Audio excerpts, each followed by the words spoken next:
Itong si Senador Villanueva, parang si Jingo Estrada rin.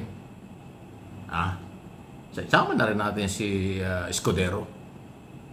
Ginagamit nila ang kanilang posisyon ngayon habang pinapasweldo ng taong bayan dahil sila ay senador ng Republika sa mga investigation in aid of legislation sa Blue Ribbon Committee at maging sa Committee on Finance Committee tungkol sa proposed budget for 2026 na kanilang linisin at nililinis nila ang kanilang pangalan.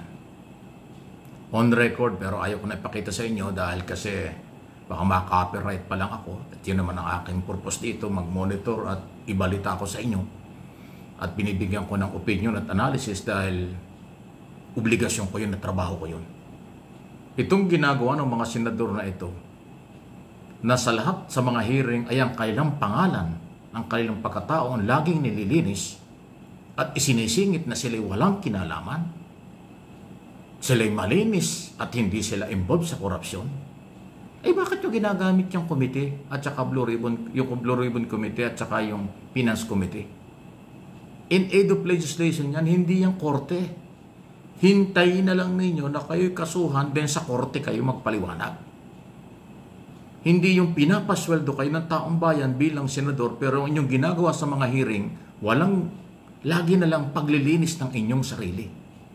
Yung sa tingin mo ba, Senador Villanueva, pag tinanong mo yung isang sekretary, kasi style mo yan eh, o ako ba tumawag sa'yo? Ako ba humingi ng project sa'yo? Natural. Meron ba sekretary ituturo ka? Hindi. Meron ba sekretary na ididiin ka? Hindi. Sa harap ng public hearing. Ang nagdidiin sa iyo, mga kontraktor at saka district engineer. At sinasabi mong fake news at paninira. O edi, total, papunta sa korte ang lahat ng yan. Doon kayo magpaliwanag sa korte. Huwag sa komite. Kasi pag nagpaliwanag kayo sa komite, kayo senador na pinapasweldo namin, pero pinagtatanggol nyo sarili nyo. Kawawa naman nagpapasweldo sa inyo.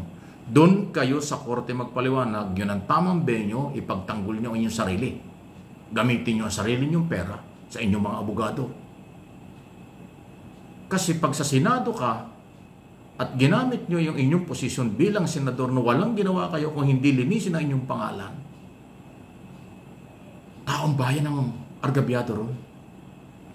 Hindi paglilinis ng pangalan ang in aid of legislation sa Blue Ribbon Committee. Hindi paglilinis ng pangalan ang Finance Committee.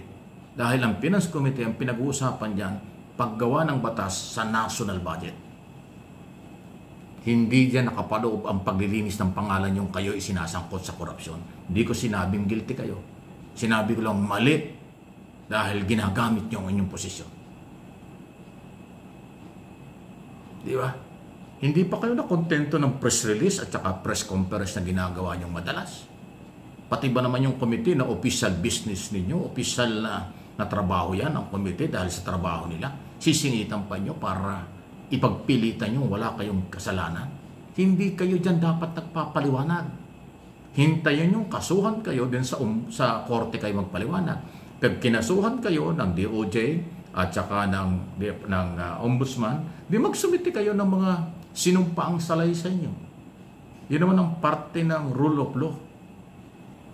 Pag merong akusasyon laban sa inyo, complainant laban sa inyo, bibigyan kayo ng pagkakataon para sa counter affidavit. Pwede ninyong i-counter yung mga akusasyon laban sa inyo. Yun ang proseso. Sa DOJ, National Prosecutor Service, at sa Ombudsman. Pag umabot sa korte, doon ang final. Hindi sa komite. Huwag niyong gamitin ang komite. Dahil yan hindi trabaho ng komite maglinis ng pangalan ng kasakapwa senador. Hindi lang makatanggi sa inyo yung chairman ninyo kasi nire-respeto kayo eh. Pero ako, pinapaliwanag ko ito sa taong bayan. Kasi itong aking mga followers, viewers, subscribers ng Mike Abby Opinions at saka yung MA Pinoy TV, itong channel na ito, obligasyon kong sabihin kung ano ang totoo.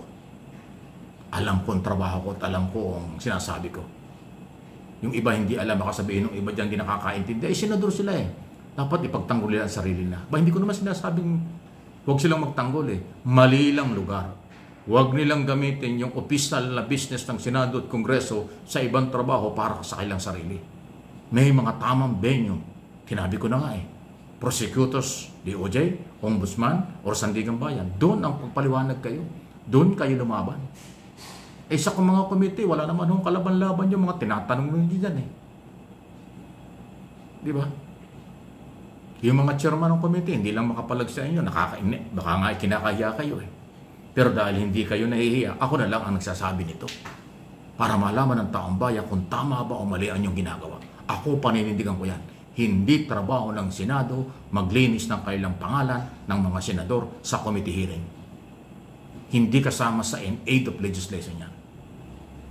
Pag kinasuhan ka sa korte kayo magpaliwanag. Huwag niyong i-pressure yung mga guest sa Blue Ribbon Committee, mga guest doon sa Finance Committee at iba pang committee para lang sa inyong interest. Eh mga senador kayo, parang hindi nyo alam ang trabaho nyo eh. Eh hindi naman uubra sa akin yan. Alam ko ang trabaho nyo. Alam ko ang mga limitasyon at proseso. Kung paano dapat lumagay kayo sa lugar.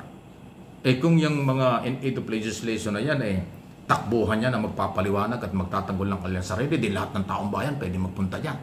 Para din magpaliwanag kung paano sila ninakawan ng pera sa korupsyon. Paano sila magreklamo kung bakit ninakawan sila sa scam na mga project. Ay di ba? Gusto ba niyo taong bayan magpunta na Senado at magpaliwanag lahat yan? Kung ang gagayahin ay katulad ng ginagawa niyo mga senador na ginagamit niyo yung oras, ginagamit niyo yung resources ng komite, resources ng gobyerno para ipagtanggol ng inyong sarili. Never nangyari yan sa nakaraang matitinong senador, matitinong Senado. 1949, mga 50, 30 or 40 years ago, matitino ang ating mga senador. Walang ganyan. Ngayon lang, naging iba. Parang naging peryahan, pasintabi na, hindi ko nila lahat. Parang naging bangketa, parang naging napakababaw ng level ng mga senador at ng Senado. Hindi ko nila lahat. Kasi nga, sumabit na kayo, gagamitin pa ninyo inyong posisyon at ang Senado at pera ng gobyerno ginagamit sa mga hearing para sa inyong sarili. Anong pakialam namin sa inyo? Doon kayo magpaliwanag sa korte. Hayaan yung dumaloy ang tamang investigasyon and aid of legislation ng Blue Ribbon Committee, ng Finance Committee at ng iba pang mga komite dyan sa mataas na kapulungan. Yan po ang totoo. Yung mga hindi nakakaintindi at kakampi nila, yun lang magagalit. I don't care kung magalit kayo.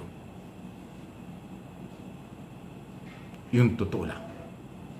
Dahil alam ko ang aking sinasabi.